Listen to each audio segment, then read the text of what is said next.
कमलाकुचूचुककुङ्कमतो नियतारुणितातुलनीलतनो कमलायतलोचनलोकपते विजयी भव वेङ्कटशैलपते सचतुर्मुख षण्मुख पञ्चमुख प्रमुखाखिल दैवतमौलिमणे शरणागत वत्सल सारनिधे परिपालय मां वृषशैलपते अतिवेलतया तव दुर्विषहैरनुवेलकृतैरपराधशतैः हरितं त्वरितं वृषशैलपते परया कृपया परिपाहि हरे अधिवेङ्कटशैलमुदारमते रञ्जताभिमताधिकदानरता परदेवतया गदितानि गमै कमलादयितान्न परङ्कलये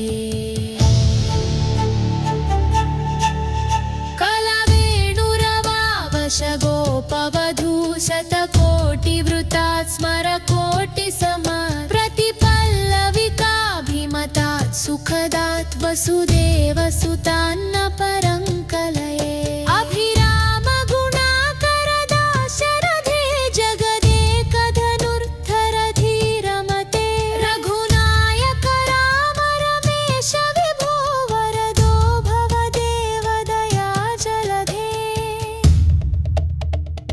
अवनीतनया कमनीयकरं रजनीकरचारुमुखाम्बुरुहं रजनीचरराजतमो मिहिरं महनीयमहं रघुराममये सुमुखं सुहृदं सुलभं सुखदं स्वनुजं च सुकायममोघशरम् अपहाय रघुद्वयमन्यमहं न कथञ्चन कञ्चन जातु भजे विना वेङ्कटेशं ननाथो ननाथः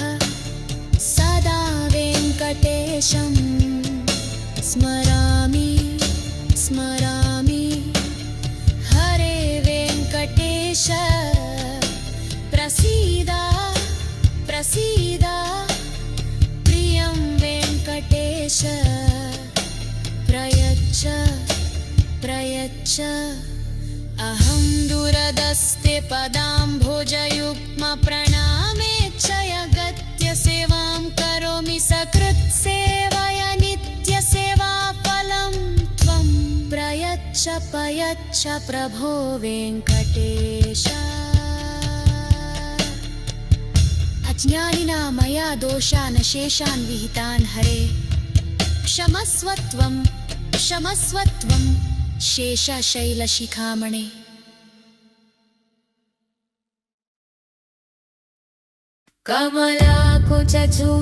कमलाकुचूचुककुङ्कमतो नियतारुणितातुलनीलतनो कमलायतलोचनलोकपते विजयी भव वेङ्कटशैलपते सचतुर्मुख षण्मुख पञ्चमुख प्रमुखाखिल दैवतमौलिमणे शरणागत वत्सल सारनिधे परिपालय मां वृषशैलपते अतिवेलतया तव दुर्विषहैरनुवेलकृतैरपराधशतैः हरितं त्वरितं वृषशैलपते परया कृपया परिपाहि हरे अधिवेङ्कटशैलमुदारमते रञ्जताभिमताधिकदानरता परदेवतया गदितानि गमै कमलादयितान्न परङ्कलये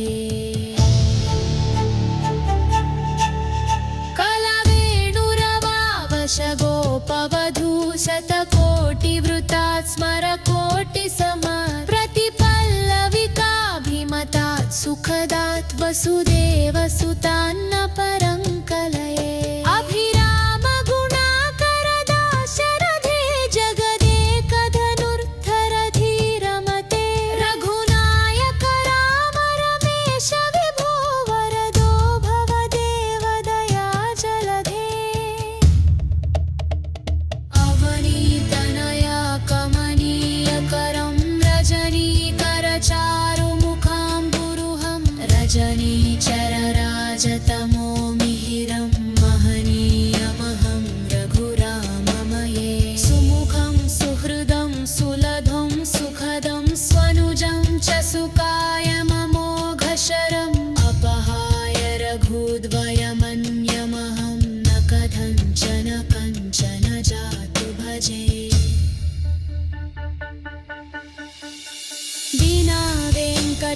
वेङ्कटेशं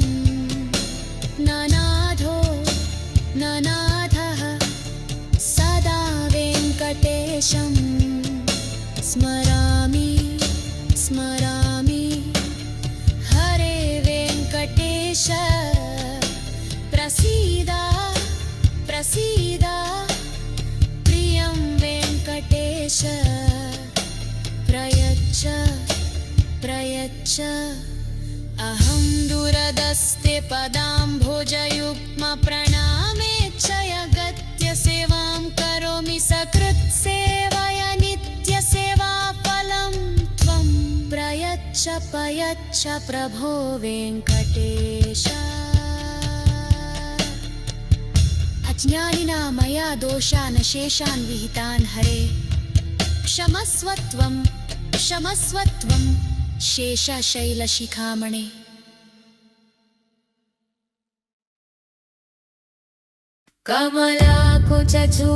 कमलाकुचूचुककुङ्कमतो नियतारुणितातुलनीलतनो कमलायतलोचनलोकपते विजयी भव वेङ्कटशैलपते सचतुर्मुख षण्मुख पञ्चमुख प्रमुखा किल दैवतमौलिमणे शरणागतवत्सलसारनिधे परिपालय मां वृषशैलपते अतिवेलतया तव दुर्विषहैरनुवेलकृतैरपराधशतैः हरितं त्वरितं वृषशैलपते परया कृपया परिपाहि हरे अधिवेङ्कटशैलमुदारमते रञ्जताभिमताधिकदानरता परदेवतया गदितानि गमै कमलादयितान्न परङ्कलये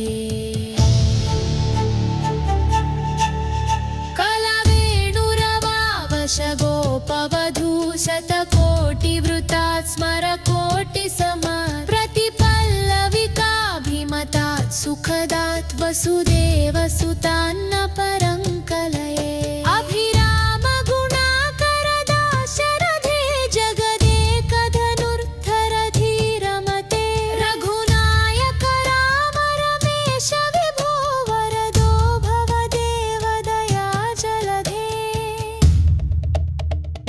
अवनीतनया कमनीयकरं रजनीकरचारुमुखाम्बुरुहं रजनीचरराजतमो मिहिरं महनीयमहं रघुराममये सुमुखं सुहृदं सुलभं सुखदं स्वनुजं च सुकायममोघशरम् अपहाय रघुद्वयमन्यमहं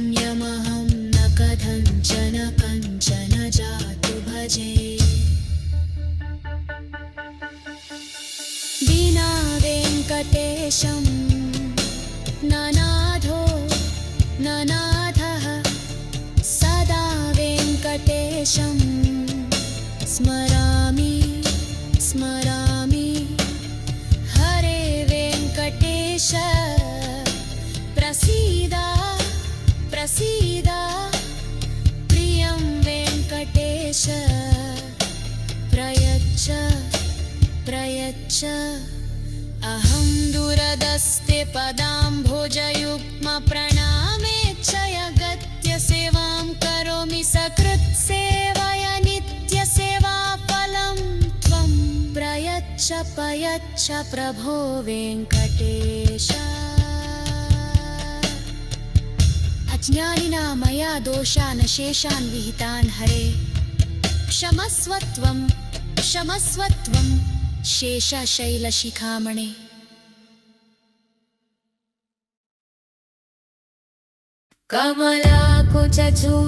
कमलाकुचूचुककुङ्कमतो नियतारुणितातुलनीलतनो कमलायतलोचनलोकपते विजयी भव वेङ्कटशैलपते सचतुर्मुख षण्मुख पञ्चमुख प्रमुखा किल दैवतमौलिमणे शरणागतवत्सलसारनिधे परिपालय मां वृषशैलपते अतिवेलतया तव दुर्विषहैरनुवेलकृतैरपराधशतैः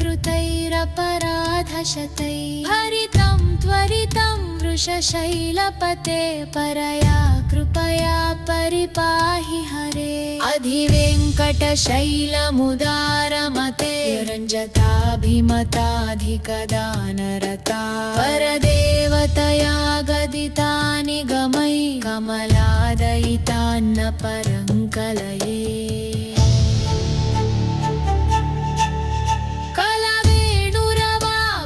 गोपवधू शतकोटिवृतात् स्मरकोटिसमात् प्रतिपल्लविकाभिमतात् सुखदात् वसुदेवसुतान्न परङ्कलये अभिराम गुणाकरदाशरथे जगदेकधनुर्धरधीरमते रघुनायक राम रमेश विभो वरदो भवदेव दया जलधे कमनीयकरं रजनीकरचारुमुखाम्बुरुहं रजनीचरराजतमो मिहिरं महनीयमहं रघुराममये सुमुखं सुहृदं सुलभं सुखदं स्वनुजं च सुकायममोघशरम् अपहाय रघुद्वयमन्यमहं न कथञ्चन कञ्चन जातु भजे विना वेङ्कटेशं ननाथो ननाथः सदा वेङ्कटेशं स्मरामि स्मरामि हरे वेङ्कटेश प्रसीद प्रसीद प्रियं वेङ्कटेश प्रयच्छ प्रयच्छ अहं दुरदस्ते पदाम्भोजयुग्मप्रणामेच्छ यगत्य सेवां करोमि सकृत्सेवया नित्यसेवाफलं त्वं प्रयच्छ प्रयच्छ प्रभो वेङ्कटेश अज्ञानिना मया दोषान् शेषान् विहितान् हरे क्षमस्व त्वं शेषशैलशिखामणे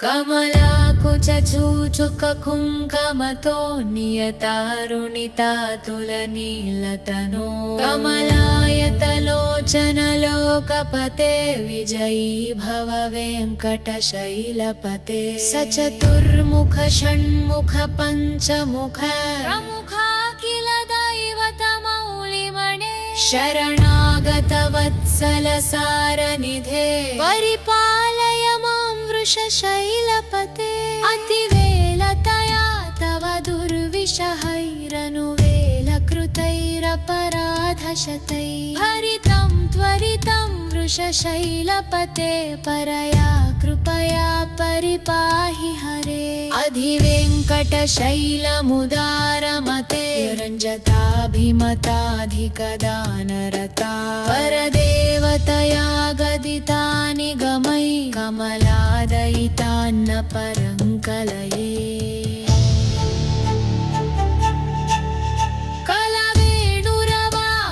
गोपवधू शतकोटिवृतात् स्मरकोटिसमात् प्रतिपल्लविकाभिमतात् सुखदात् वसुदेवसुतान्न परङ्कलये अभिराम गुणाकरदाशरथे जगदेकधनुर्धरधीरमते रघुनायक राम रमेश विभो वरदो भवदेव दया जलधे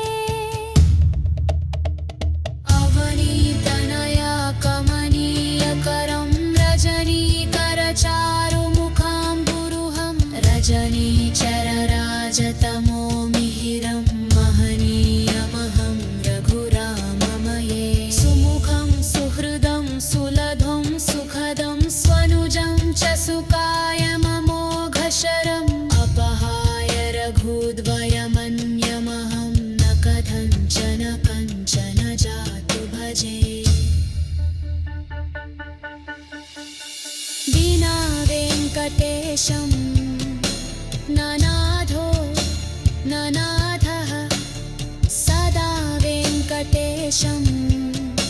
स्मरामि स्मरामि हरे वेङ्कटेश प्रसीद प्रसीद प्रियं वेङ्कटेश प्रयच्छ प्रयच्छ अहं दूरदस्ते पदाम्भोजयुग्मप्रणामेच्छयगत्य सेवां करोमि सकृत्सेवया नित्यसेवाफलं त्वं प्रयच्छ प्रयच्छ प्रभो वेङ्कटेश अज्ञानिना मया दोषान् शेषान् विहितान् हरे क्षमस्व त्वं शेषशैलशिखामणे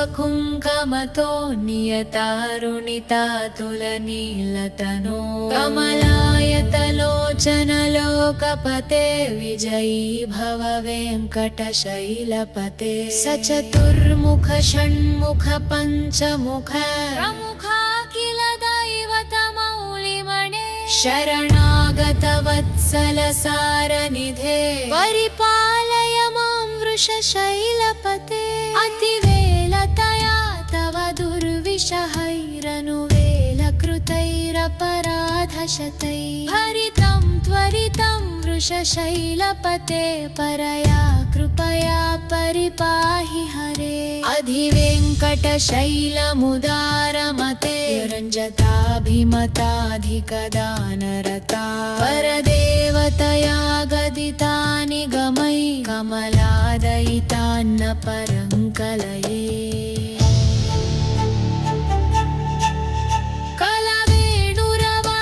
कलवेणुरवावशगोपवधू शतकोटिवृतात् स्मरकोटिसमात् प्रतिपल्लविकाभिमतात् सुखदात् वसुदेवसुतान्न परङ्कलये अभिरामगुणाकरदाशरथे जगदेकधनुर्धरधीरमते रघुनायक राम रमेश विभो वरदो भवदेवदया जलधे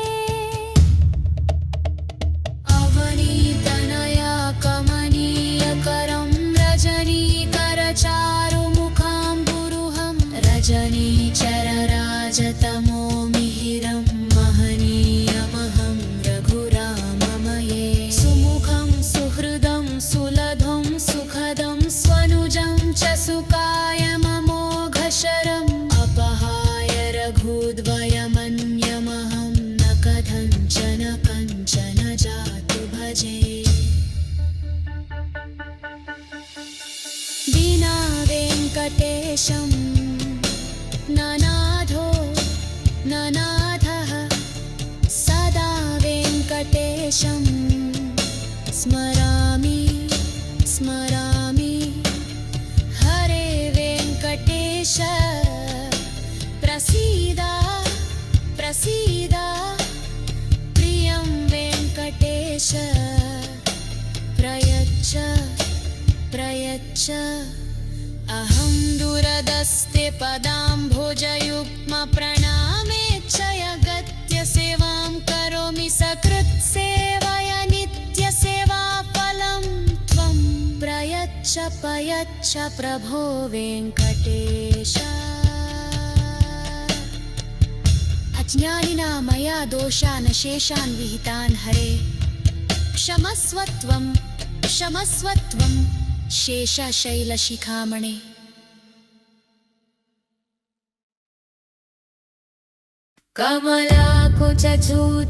कमलाकुचूचुककुङ्कमतो नियतारुणितातुलनीलतनो कमलायतलोचनलोकपते विजयी भव वेङ्कटशैलपते सचतुर्मुख षण्मुख पञ्चमुख प्रमुखाखिल दैवतमौलिमणे शरणागतवत्सलसारनिधे परिपालय मां वृषशैलपते अतिवेलतया तव दुर्विषहैरनुवेलकृतैरपराधशतैः हरितं त्वरितं वृषशैलपते परया कृपया परिपाहि हरे अधिवेङ्कटशैलमुदारमते रञ्जताभिमताधिकदानरता परदेवतया गदितानि गमै कमलादयितान्न परङ्कलये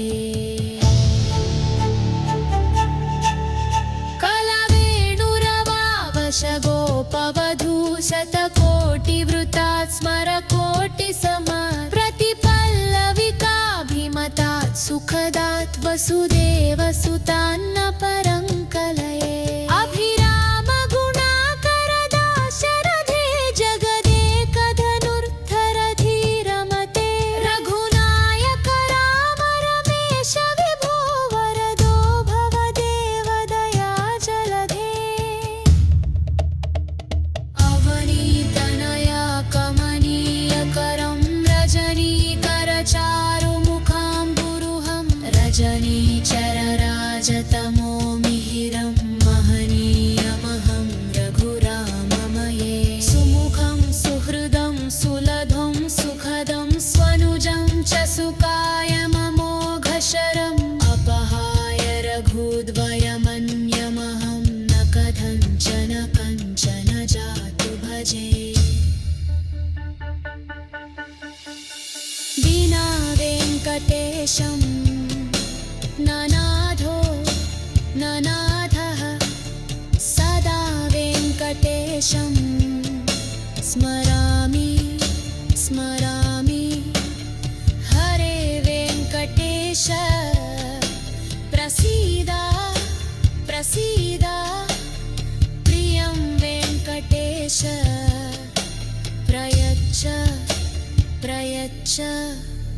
अहं दुरदस्ते पदाम्भोजयुग्मप्रणामेच्छयगत्य सेवां करोमि सकृत्सेवया नित्यसेवाफलं त्वं प्रयच्छ प्रयच्छ प्रभो वेङ्कटेश अज्ञानिना मया दोषान् शेषान् विहितान् हरे क्षमस्वत्वं क्षमस्वत्वं शेषशैलशिखामणे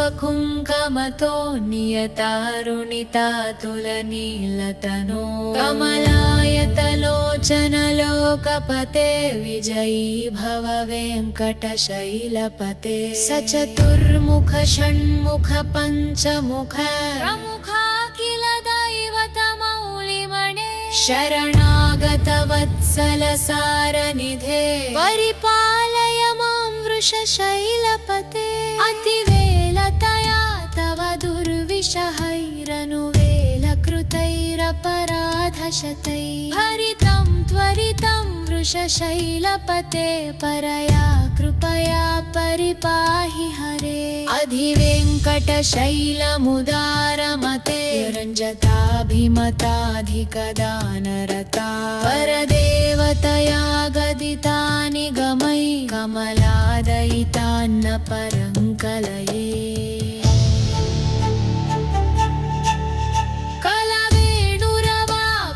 गोपवधू शतकोटिवृतात् स्मरकोटिसमात् प्रतिपल्लविकाभिमतात् सुखदात् वसुदेवसुतान्न परङ्कलये अभिरामगुणाकरदाशरथे जगदेकधनुर्धरधीरमते रघुनायक राम रमेश विभो वरदो भवदेवदया जलधे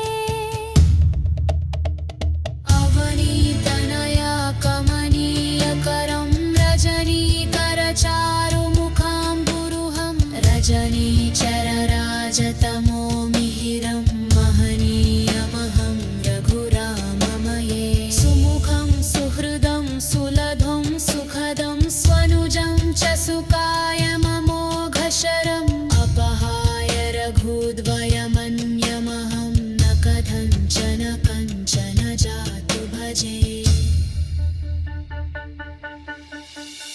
विना वेङ्कटेशं ननाथो ननाथः स्मरामि स्मरामि हरे वेङ्कटेश प्रसीद प्रसीद प्रियं वेङ्कटेश प्रयच्छ प्रयच्छ अहं दूरदस्ते पदाम्भोजयुग्मप्रणामेच्छयगत्य सेवां करोमि सकृत्सेवया नित्यसेवाफलं त्वं प्रयच्छ प्रयच्छ प्रभो वेङ्कटेश अज्ञानिना मया दोषान् शेषान् विहितान् हरे क्षमस्व त्वं शेषशैलशिखामणे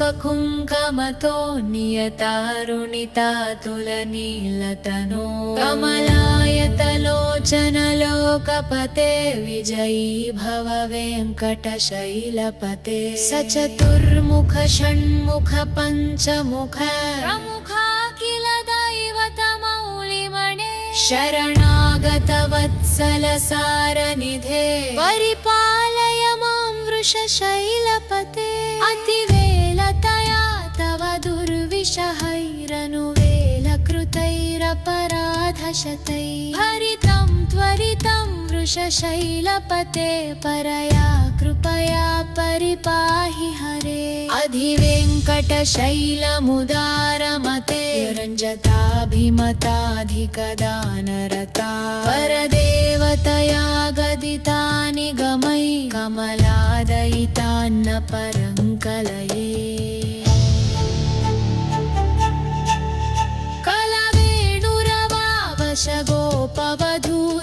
कलवेणुरवावशगोपवधूशतकोटिवृतात् स्मरकोटिसमात् प्रतिपल्लविकाभिमतात् सुखदात् वसुदेवसुतान्न परङ्कलये अभिरामगुणाकरदाशरथे जगदेकधनुर्धरधीरमते रघुनायक राम रमेश विभो वरदो भवदेवदया जलधे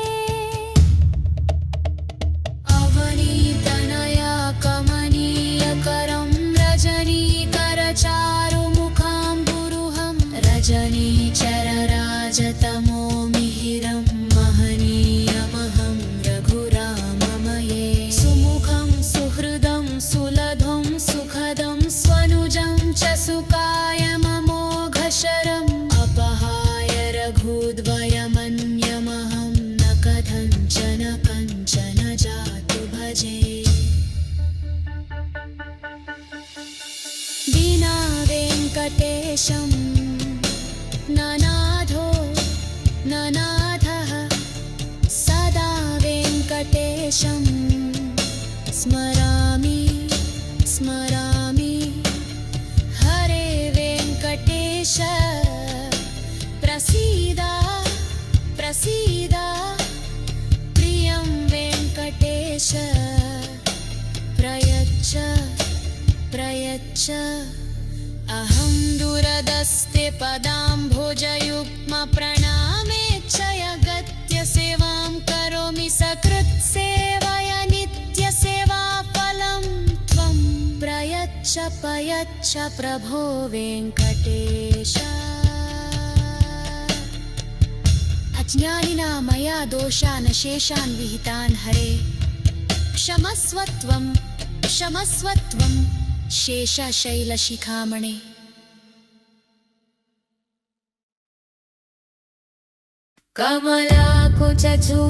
कमलाकुचूचुककुङ्कमतो नियतारुणितातुलनीलतनो कमलायतलोचनलोकपते विजयी भव वेङ्कटशैलपते सचतुर्मुख षण्मुख पञ्चमुख प्रमुखा किल दैवतमौलिमणे शरणागतवत्सलसारनिधे परिपालय मां वृषशैलपते अतिवेलतया तव दुर्विषहैरनुवेलकृतैरपराधशतैः हरितं त्वरितं वृषशैलपते परया कृपया परिपाहि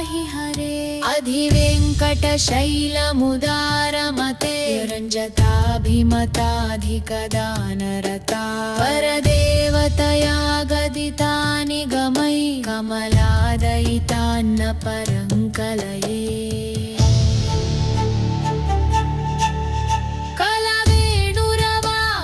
गोपवधू शतकोटिवृतात् स्मरकोटिसमात् प्रतिपल्लविकाभिमतात् सुखदात् वसुदेवसुतान्न परङ्कलये अभिराम गुणाकरदाशरथे जगदेकधनुर्धरधीरमते रघुनायक राम रमेश विभो वरदो भवदेव दयाजलधे अवनीतनया कमनीयकरं रजनीकरचारुमुखाम्बुरुहं रजनीचरराजतमो मिहिरं महनीयमहं रघुराममये सुमुखं सुहृदं सुलभं सुखदं स्वनुजं च सुकायममोघशरम् अपहाय रघुद्वयमन्यमहं न कथञ्चन कञ्चन जातु भजे विना वेङ्कटेशं ननाथो ननाथः सदा वेङ्कटेशं स्मरामि स्मरामि हरे वेङ्कटेश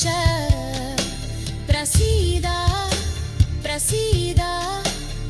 प्रियं वेङ्कटेश प्रयच्छ प्रयच्छ अहं दुरदस्ते पदाम्भुजयुग्मप्रणामेच्छयगत्य सेवां करोमि सकृत्सेवया नित्यसेवाफलं त्वं प्रयच्छ प्रयच्छ प्रभो वेङ्कटेश अज्ञानिना मया दोषान् शेषान् विहितान् हरे क्षमस्वत्वं क्षमस्वत्वं शेषशैलशिखामणे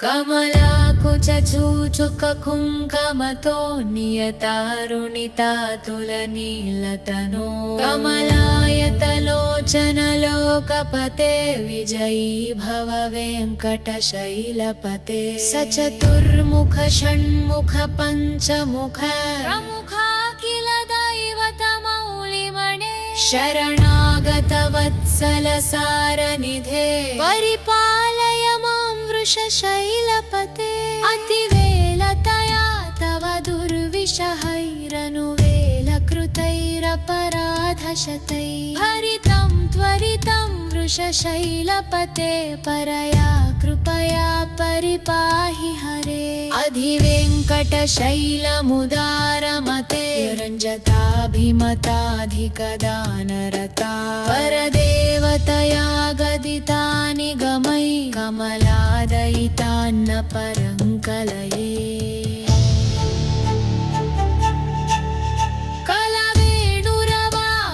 गोपवधू शतकोटिवृतात् स्मरकोटिसमात् प्रतिपल्लविकाभिमतात् सुखदात् वसुदेवसुतान्न परङ्कलये अभिराम गुणाकरदाशरथे